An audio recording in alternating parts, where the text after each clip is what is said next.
Good afternoon, Dr. Ashish here. Apologies for being late today, technical issues that can happen sometimes. So, my apologies.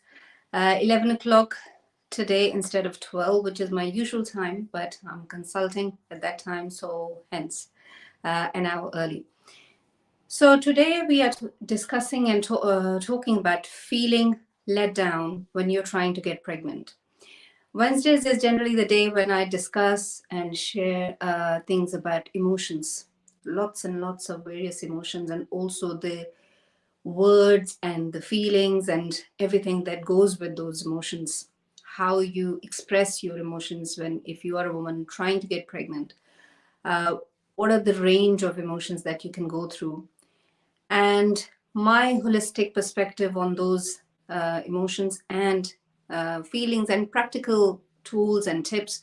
What can you do to manage feeling let down? That's what we're going to discuss briefly. And these are just bites. All these sessions are only 10 to 15 minutes long. It's just bite-sized information so that you can take perhaps one tip away for yourself and apply it in your journey of fertility. My name is Dr. Ashish, in case you don't know, and I support women going through fertility issues and dealing with complex cases, or that it has been a long journey for them, whether they're going for natural conception or for IVF. And I work in both scenarios, preparing them mentally, emotionally, physically, spiritually, in every way, to prepare them so that they can have a healthier, quicker conception. So feeling let down, what do you mean by, what do I mean by when I say feeling let down? It is one of the phrases that is used quite commonly amongst women who have been trying to get pregnant for a while. Uh, they feel let down. Feeling let down is a phrase that, when it's used, it is coming from something that you expected and it didn't happen. And so you feel hurt, you feel sad that you were getting towards, you were looking forward for something to happen, and that particular incident didn't happen, didn't go through. And that's when generally people use this phrase, I feel let down. And women use this phrase during fertility journey on many, many occasions, because for some women, and the ones I mainly deal with are the ones who have been on this journey for a long time, you know, a year, 2 years, much longer, 3 years, and so on. And every single day is adding to that trauma. And there are many instances where they feel let down. The biggest feeling of let down that women have when they're trying to get pregnant is the feeling of let down because they expected their body to get pregnant when they wanted to, and it didn't happen. So that is one main feeling of letdown, that they feel, oh, they just expected, their body to behave, or their periods to be normal, or they to get pregnant faster, quicker, whenever they wish, or at least in 2-3 months time, but it didn't happen. So that's one feeling of letdown. Women feel that their body has cheated them. And there are many other occasions when I deal with a lot of women who are going through IVF, and when they are going for egg collection, the number of eggs didn't happen as they expected, or they were going through embryo transfer, it didn't happen. Something else occurred, or some other incident happened, their body didn't behave, or their body reacted to medicines. Even naturally, if they are trying for conception and it is not happening straight away, there's been 6 months, 8 months, and I know some couples who even 6 to 8 months down the line, they feel really, they're ready to give up everything. And I know some couples who are going through it for years and years. So everybody's feelings are very subjective. Feelings, emotions are very subjective. If somebody says, I feel let down, you just have to take it as they are saying. You cannot counteract with by saying, no, how can you feel let down when, so and so, all of that has happened. How can you? If somebody feels let down, they feel let down. So what can we do? Yeah. Those emotions are there. I know that women feel that these emotions, even when they sometimes are not able to put them in words. There are many who share these things openly on social media. There are a number of Instagram accounts that I follow, and they're sharing every day's journey because it is hard, because there is no other support available. They may not have supportive family and friends around them. So I know that feelings are there. What can we do? And I'm a solutions person. So what can you do going forward when you're going through these feelings of letdown? How can you, you felt it that way, you have stayed in that phase perhaps for a day or two or maybe longer, but then what can you do to be more productive and take that experience with you, or go beyond past that experience? There are different types of people. Some people, they want to go past that experience, and some people want to take that learning with them and do something with it. So whatever kind of person you are, what are the solutions? What are the few things that I feel one can do? So one of the things is, when you feel let down, if you are a woman trying to get pregnant, have been trying to get pregnant for a while, and you feel this, you keep thinking about it. I really feel let down by my clinic, by my doctor, by my friends, by my family, by my husband, by my partner, whoever else, or even by my own body, um, is to voice these feelings. And I probably have repeated this in other, if you have seen my lives or podcasts, is that to write these down, to voice them. You have to let these feelings, emotions come out of you in some form. It needs an expression. Okay. So whether you say it aloud to yourself in the room, say it aloud to yourself, shout, scream, do that if that works for you. You can share it with supportive group of friends or family. If you have those people around you, you can share with professionals like myself. You come, you consult, we do therapy session, and you can talk about these feelings and emotions. You can also join a supportive group. There are a number of groups to do with fertility issues, and join them, share your feelings and emotions, and also listen to other people, what they have to say. Yeah. So that is something you can do. You can also record these things, which I've said in the past. You can write them for yourself if you don't want to share it for anybody else. It's too painful for you to share. Uh, but sharing, bringing it out of you, is a healing process. If you keep it suppressed, it is not going to help in the longer run. Even when you do have children, the trauma does not just go away, right? So bring it out in whichever format you want to write it, talk about it, share it, those experiences with other people who are in similar scenario. So talking about it, writing about it, voicing it, recording those voice recordings. So all of those activities will help.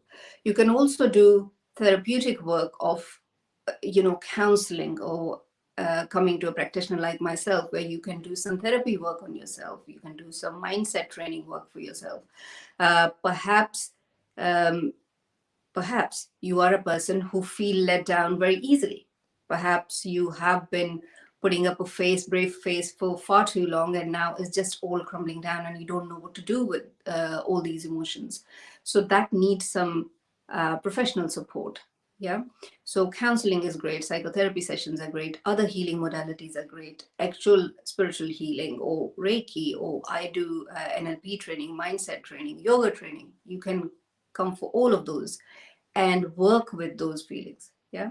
Because it is counterproductive for your fertility journey when you are feeling all of this, and if you're not able to get that feeling out of you somewhere, it is going to fester inside, and it is going to, there's no other technical term to put it, but it eats you from within. It's just going to keep gnawing at you. Knowing the word, keeps eating you slowly, that you don't settle with it. Yeah. um, Another suggestion I have is, you could start a hobby, or you could restart a hobby. That, if, like, I love painting, so I can enjoy colors and painting, and even if I'm not necessarily painting anything specific, but just being with colors, feeling the colors. I used to love to paint with oil colors, and I love the texture, the canvases. So maybe that, maybe music, maybe singing, maybe dancing is your therapy.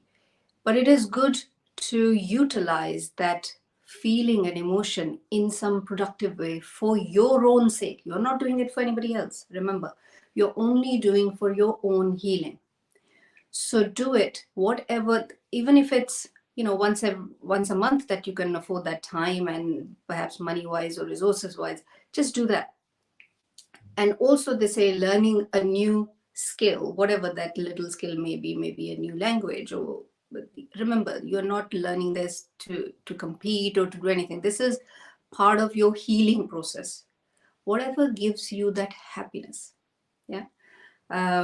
Start doing that activity little by little on the side, while you're still going through your fertility journey, if you still are, and letting those emotions settle, letting those emotions not stir you anymore, and you are able to talk about them. Of course, being mindfulness, as everybody says, being mindfulness, whatever that method of mindfulness works for you. Again, this is something you can learn. We can do sessions together. You can come to me and I can teach you. Or you can find somebody whom you like and then learn with them how to deal with these emotions of being let down, that disappointment, that hurt, that sadness within you, how to let go, how to make it surface, and so that your healing happens. And if you're being let down every day, you need some healing every day for yourself. It is not something that you think, oh, when I will have eventually have children, after that I'll have time and I'm going to do it then. It does not work like that. If your body is taking a blow every single day, then your body needs healing every single day. Yeah. That you could share it with your family and friends. They are not necessarily always resourceful because they don't know, and also they they love you, they don't want to hurt you, and they don't know how to address these things properly.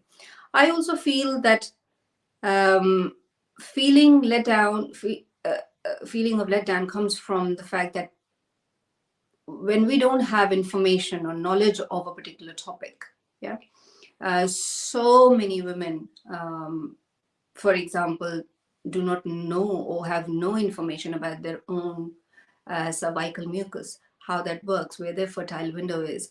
And when they don't conceive in the first 3 to 6 months, they feel this huge disappointment where they never have that idea how their body was working, and they are not even working with their fertile window. I'm just giving an example. I'm not saying, and this is not to blame, this is to find solutions. So many times I feel that if we are not informed about a particular thing, yeah, for example, many people see IVF as a miracle cure. There is IVF, and IVF is going to work 100% of the time. As long as I have the money, IVF will work for me. That's not the case. IVF success rate, we all know what it is. So it is, when you have realistic information, at least medical information from medical point of view, it is still, there is still no guarantee that even when medically your chances are 80%, still you don't know when and how it's going to work out for you. But if you have the information, then you have a better idea about yourself, about your body, about the procedure. Also, you can make better informed choices for yourself and perhaps feel less let down. You don't feel as let down because you have your expectations set realistic. So just a few tips to share as always. And as I always say, I'm going to keep saying it, keep repeating it. Do share these videos with women who are trying to get pregnant and don't know where to turn, or women who would like to use some bespoke natural therapies to help them get pregnant. Then also I would like to say we are starting our next group online course on the 1st of February. So if you are somebody or you know someone who's looking to get pregnant, want to do some coaching with me, then they can join us on the 1st of February. So let's get talking. Let's do something about all of this fertility issues and help you, and also help you to get pregnant faster, quicker, healthier. Thank you so much. Thank you for listening, and I will see you on Saturday.